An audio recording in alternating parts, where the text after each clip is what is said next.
Hi there. We're back. We're kind of having problems with service.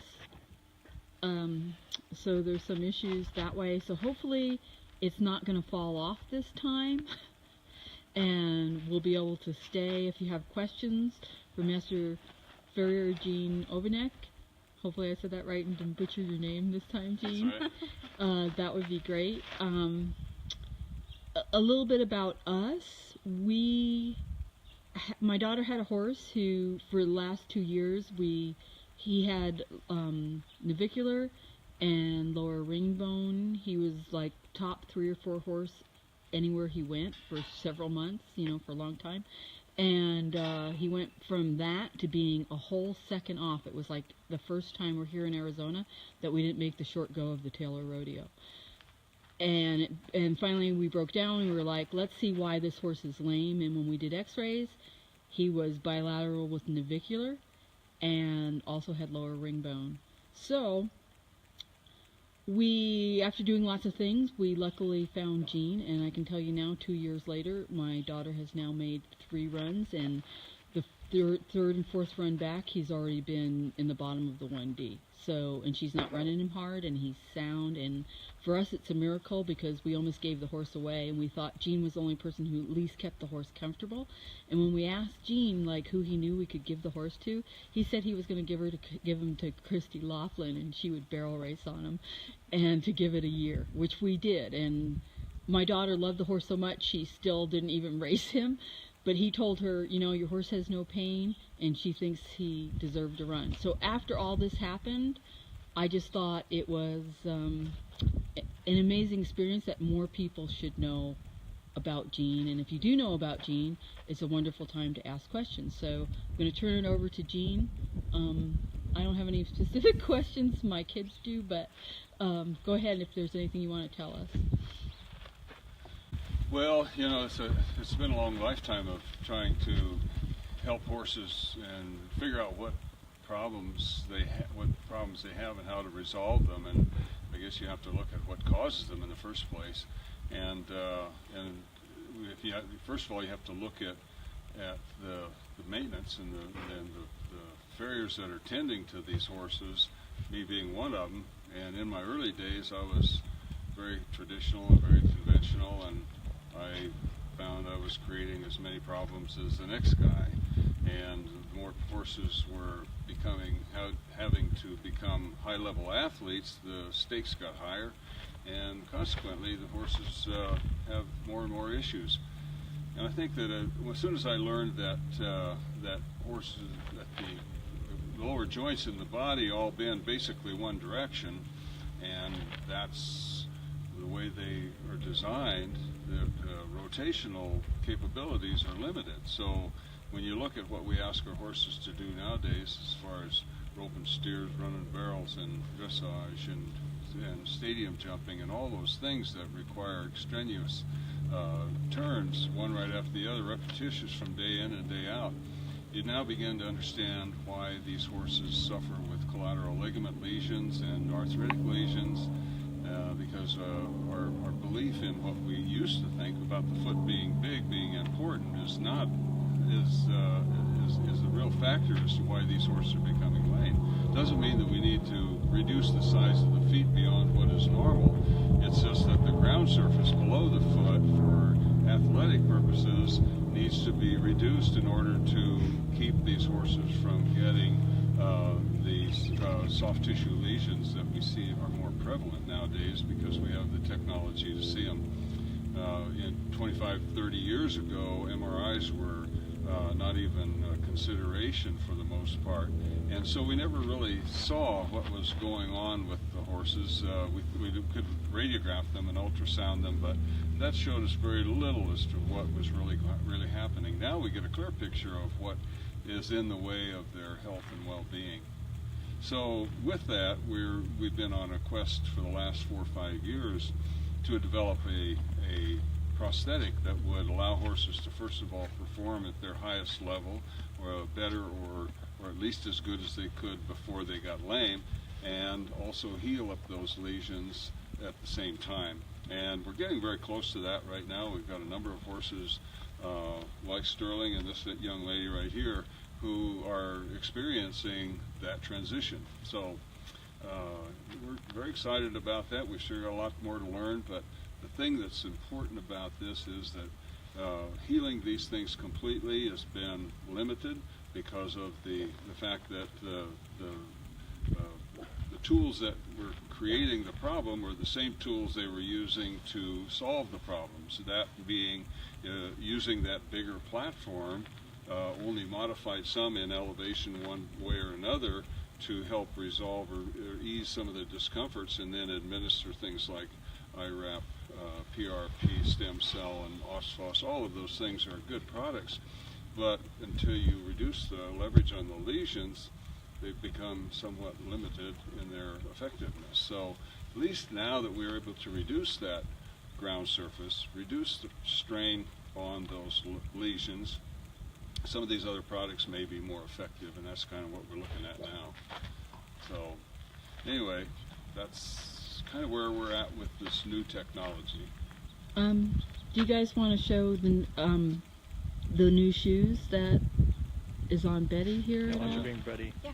And then if you could come to Jean and explain a little bit more.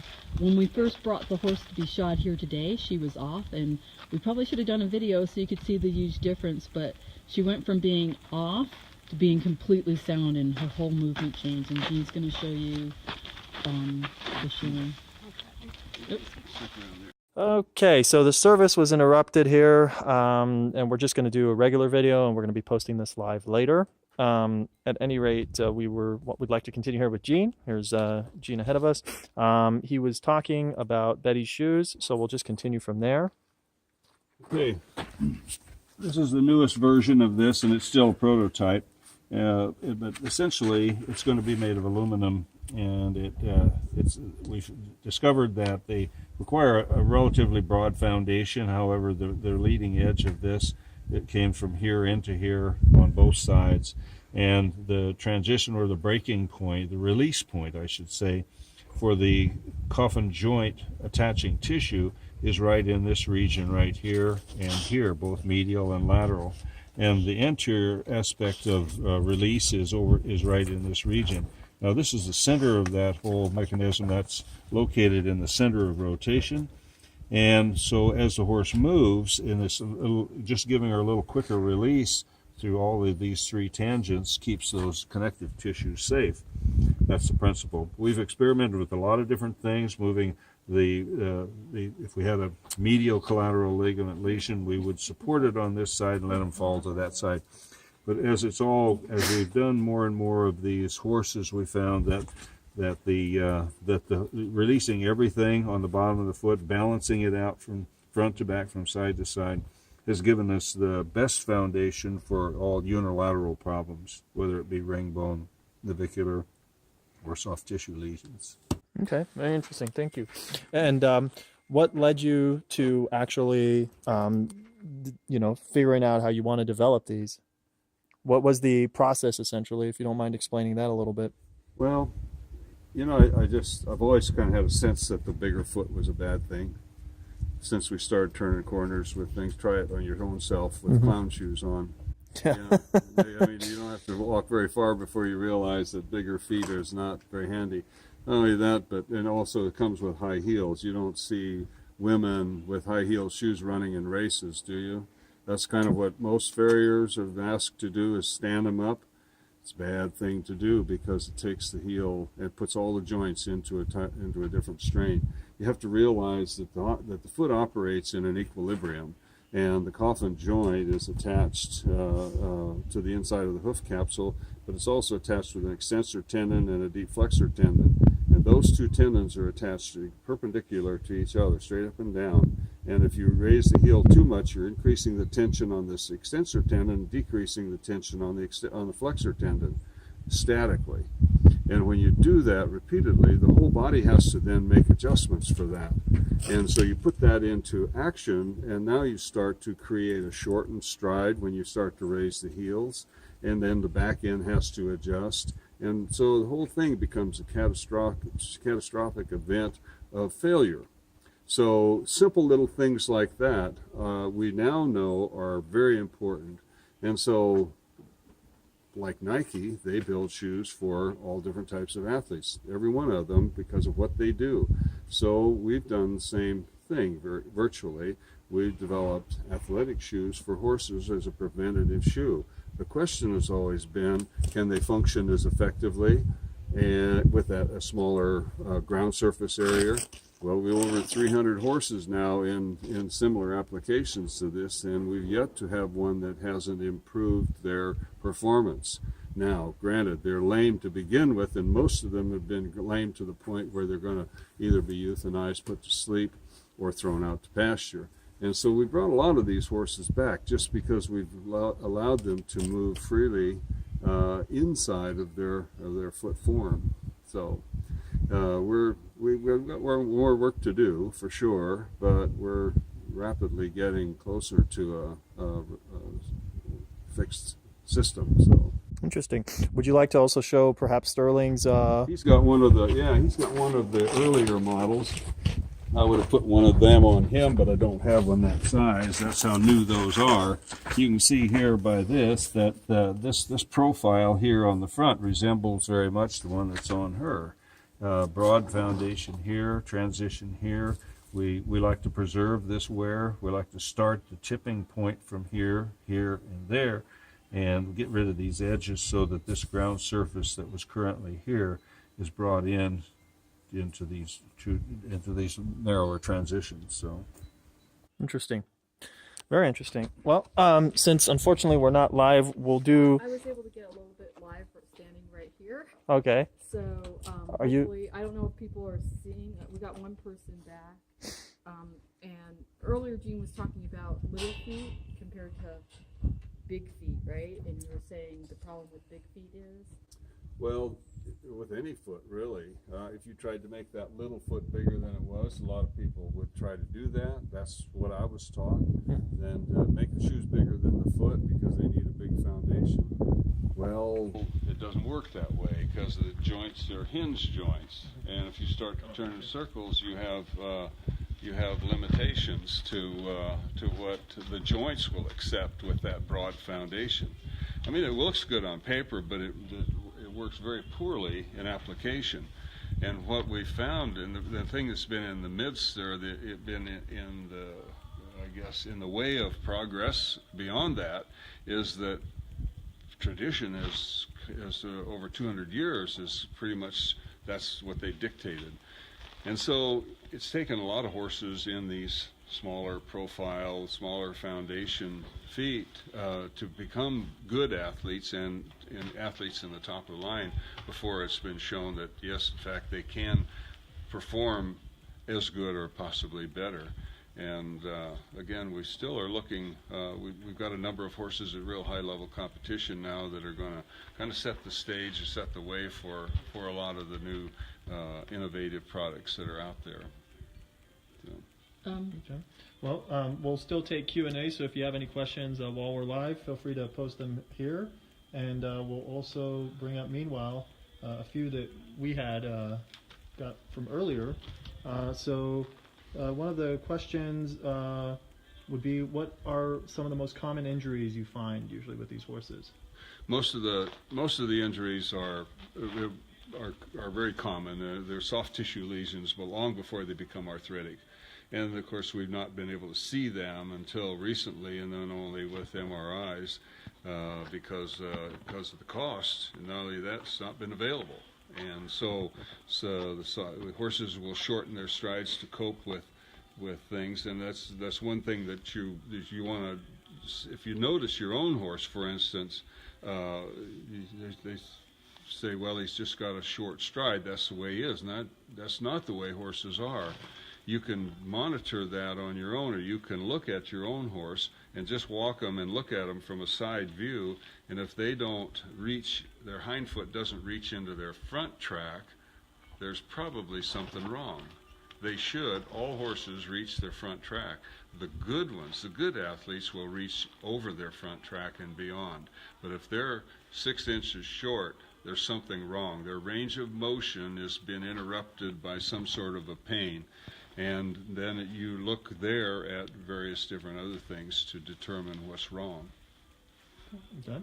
Well, before I ask the question, Sure. I want to see if can we move Sterling just so they can see this shoe a little bit better? I don't think they. I'll hold her and you take. I'm just going to show you this shoe, and this is our horse that was crippled. And I don't know if you want to get. I'm worried about moving too much because. Yeah, that we might lose everybody again. Well, I think we lost mostly everybody because I told them we weren't going to be lost. And this is not the best example because it's but the main thing is I've built in with these screws to reinforce this area, this higher profile, so that he'll wear only the outer edges away. The other Hirsch shoe is a much better example of what the principles are anyway. Yeah, his feet are too big though for. Yeah, but and that's been his problem. He's had Right. he doesn't have the best quality feet, so his feet just kind of got bigger and bigger, way beyond what would have even been normal for him. The nice thing about this type of shoeing, where you cover the whole foot, it puts everything on the ground much like it would be if he was barefooted. So they get that concept and that feel, and you reduce the edges and the support of just being supported on the wall entirely. So just applying this shoe has made his foot better. And every horse that I've had that have had poor feet are usually the ones that have the biggest lameness issues, particularly those where the wall gets long, the toes get long, the heels get run to run. When you can get all that to start to come back underneath of them, then progress is made, the strain on the connective tissue is reduced, and hence soundness seems to follow that as well. Right. I have a question here that says, I have a reiner that clips his front two inside legs together. Only at a gallop is there any options? He's got, well, yeah, there's a lot more to it than that for sure. Yeah, you have to look at hoof balance specifically, and is he wearing awful long sliders and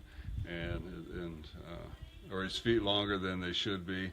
And when I say that, I mean, if you look at the bottom of his foot, and I'm going to say this very clearly, if you look at the bottom of his foot, I'm taking, because he's a reiner, his foot's not too big, and you find the tip of his frog, and you measure back 3/4 of an inch to an inch behind that tip of the frog, draw a line, and then you draw a line across the back of the shoe and the front of the shoe, and if that shoe is not equally proportioned from front to back, he's going to be lame before he dies, or he's coping with extra strain.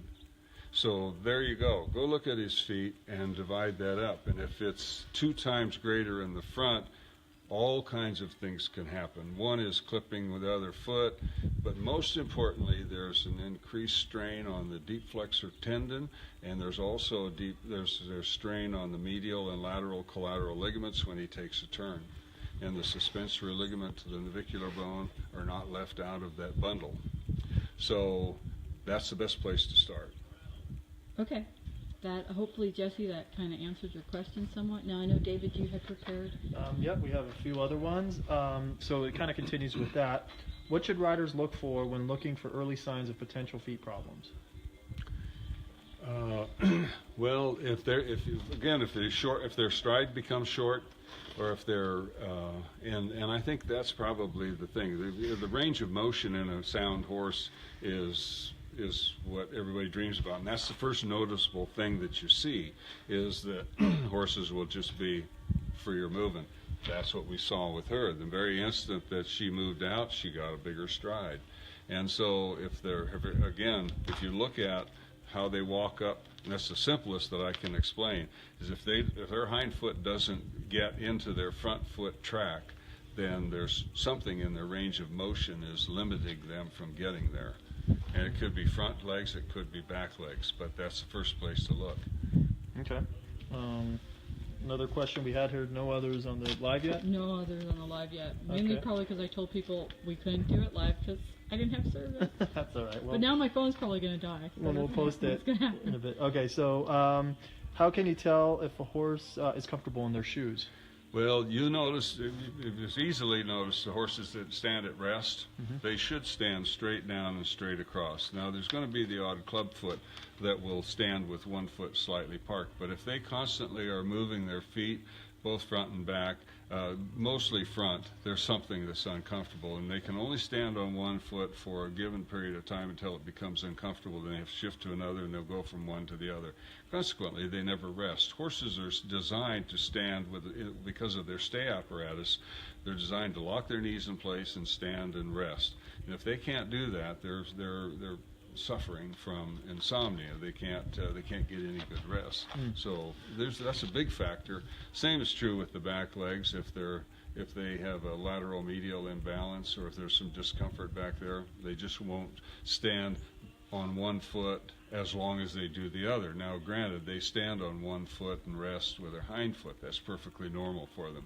But if they're only standing on one foot and not the other, that's not good either. Their SI joint starts to become imbalanced, and then they start to have other problems that you may notice when you watch them walk.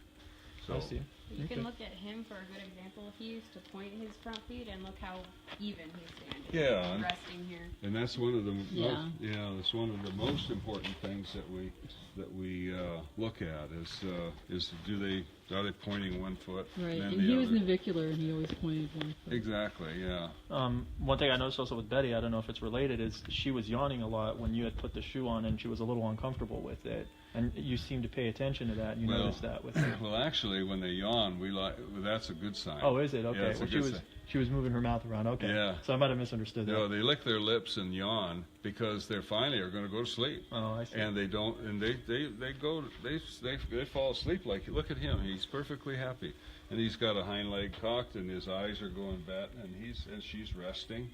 They're both real content, and that's one of the most noticeable things that you see. Okay. Yeah. What are some of the different purposes of the different types of shoes? Well, most shoes are conventional. They're just a flat piece of iron that fits the foot, and you can make any of them hurt a horse. How you put them on. I was explaining it to that first question. Right. If you divide the foot up equally from front to back and place the shoe around that, the chances of a horse becoming lame is reduced immensely. If you allow that front part of that shoe to be proportioned more in front than in back, that's increasing strain on all the connective tissue, and the chances of failure are greater. Okay. What are some of? Oh, we went over that one. Do you shoe differently for front and rear feet? That's a pretty obvious question. I Well, think. they don't both function differently, but by rights, they're both divided up equally from front to back. We use different types of shoes on the back because they have a different job. Sometimes, like for barrel horses, you want a little more traction in a different kind of a way than you do the front. And so yeah, there are different shoes. Reiners, for instance, will take a slider where a barrel horse wouldn't. Okay. A lot of barrel horses. So yeah, you have different things, sort of like Nike. And that's, years ago, 100 years ago, it was all pretty much one thing. Now there's probably 300 different kinds Right. of shoes, and everybody's got their own ideas. And some are good, and some are not as good. So, but nevertheless, there's a lot of people out there trying to get it right. Yeah, still science going on. Yeah, that's right. When do you recommend horses stay barefoot? Always if they can. Always if they can. Okay. I don't have a problem with that. I think it's a great thing. Yeah. I'd have to get an older truck because I couldn't make my payments, but that's not the point. The point is what's best for the horse. The problem with that concept is that people, and I see this a lot, people get on to being barefooted, and that's the only way, it's their highway, and the horse suffers. And so that you have to look at too. I've seen more horses suffering from barefootedness, and because people don't understand the whole picture, or don't understand when a horse is coping with your decision. You see what I mean?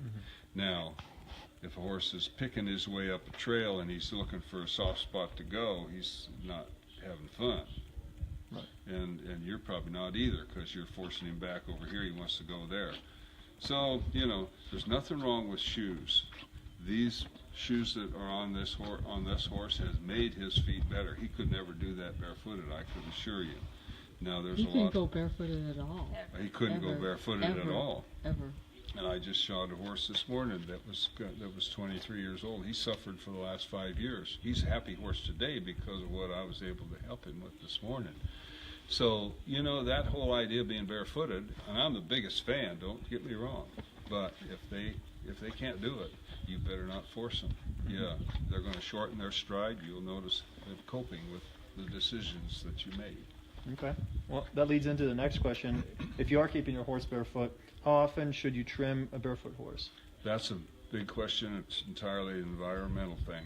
I've got some barefooted horses that I never trim. Really? Because they're used enough to keep their foot worn like they're supposed to. And if you take away the stuff that they need desperately and leave the other, well then you got it wrong. They need to have a lot of sole. Horses can walk on their sole if it's conditioned properly. But if you start taking it away and taking the bars out and all this stuff, it gets to be real detrimental to their ability to be barefooted. So if you have a barefoot horse that isn't working much, what should you look for in its feet to kind of say this horse probably needs to get trimmed? Well, the wall that grows beyond the sole excessively starts to chip and break. Mother Nature's trying to get that foot out of the way. There's a balance of the hoof wall and sole that should be met, and consequently, that's your job if the horse can't do it on its own. And so don't overdo it. Don't take away the sole and leave the wall. Some concepts say that's years ago we used to be taught that the horse is supposed to walk on the wall, and it's not necessarily so. They need to walk on as much as they can on the bottom of the foot. Problem with being shod is that they don't do that, and that's the only problem with being shod. So the nice thing about this is the bottom of the foot takes all that. They walk just like they are on the ground with this thing here. That's why their feet come back together real good. So. I see. Okay, and then last question we have here so far, unless there's any other ones coming there, is how long do you recommend waiting before shoeing a horse for the first time? Like from the foal, essentially. If you can get by forever, that'd be great. Because I know they started with Betty, I think, when she was 4, right? That was the first time, and Ella was having some second thoughts of whether or not it was too early or not. Yeah. Well, I've had a lot of people that have got old horses that have never had shoes on, and they seem to do all right. Again, that's just an individual thing. And I've seen a lot of horses that have been barefooted, and everything's been great, and everybody says that's fine. Put shoes on and they get better. So, is there a minimum age though that you can think of? Yeah, like don't shoe before 2. I don't want to put them on until they're 2 at least. Okay. Yeah, I think the foot needs to grow as much as it can, but you know, I don't know. I put glue on shoes for knee problems, ankle problems when babies are born and they need some help with some kind of a lateral knee extension, and I see the foot get better. So I mean, the jury's still out. I don't know. I'm just learning. We all are. You had a question about panels? Yeah. So, what would you say is the advantage of having like horses in panels essentially at rest versus having them tied up? So, having them in a pen while you're going camping, or if you're out in a rodeo, versus having them tied up to a trailer. Well, I think when you just tie them up, I think you limit their options for them to be comfortable and rest. You know, and not all horses lay down, but you know they need to have the freedom to do it. Years ago, the old draft horses used to stand in them stalls all night and work all day in the field and come back in. I always thought that was kind of a cruel thing, but even a little bit of a pen would be nice for them to be able to make their own choices, what limited they are. But so you do see there's advantages and to having a horse essentially move around a little bit more freely than being tied up most overnight? Yeah, it's just like chickens laying eggs. I mean, there's a big quest now for chickens to move around a little bit over standing in one spot and just laying an egg every 12, 14 hours. You know what I mean? Yep. Yeah, and I think it's just a humane issue. I think it's whatever little freedom you can give them, the better off they're going to be. Good point. So. Yeah. Well, I apologize that we were live and then we weren't live, and then I posted that we couldn't go live, and here we are live. So If anyone's still listening, you have a few seconds to ask a question. If you were on the previous live videos and have questions, go ahead and send them in, and we will get them to Jean. We'll get them to Jean. We'll get them And asked and answered. Yeah, we'll get them asked and answered. And in the meantime, from us at Affordable Portables, thank you so much for watching. And if you have something future you want to see or a professional you'd like to talk to, write in. We'll help you get it done. Have a great day and happy trails.